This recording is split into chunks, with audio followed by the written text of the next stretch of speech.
Kinilala na ang mga nanalo sa katatapos na Grand Floral Float Competition kung saan nagwagi ang Zaparitas Garden para sa small float category.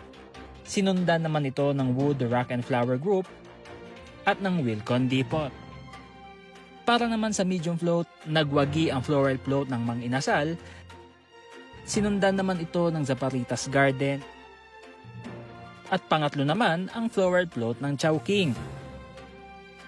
At para naman sa pinaka-highlight ng kompetisyon, kinuha ng Jollibee Corporation ng Grand Place para sa large float category.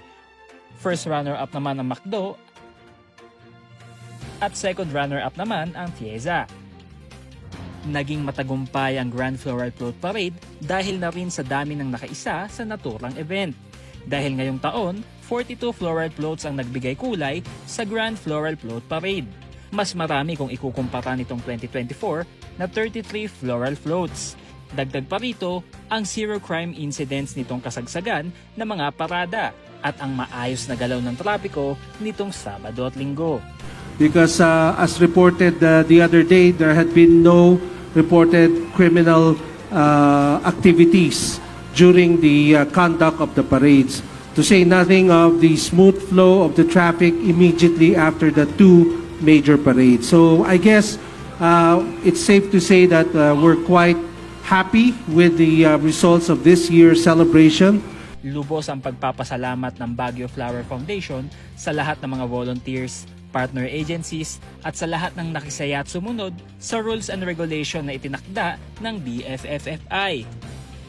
Hinimok din ng BFFFI ang lahat na makisaya at masaksihan ang closing ceremony ng Panagbanga 2025 ngayong March 2. Dahil bukod sa silent drill na ipapamalas ng Philippine Military Academy, masasaksihan din ang malawakang fireworks display sa 5 lokasyon sa Central Business District.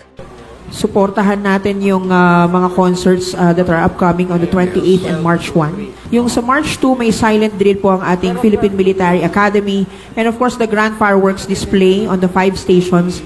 Sa kabila ng magandang pagdaraos ngayong taon, naniniwala ang Baguio Flower Festival Foundation na may mas maigaganda pa ang Panagbanga Flower Festival.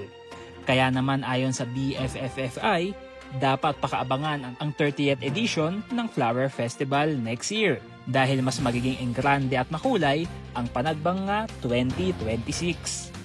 Conan Dulapa para sa PIO, Baguio Balita.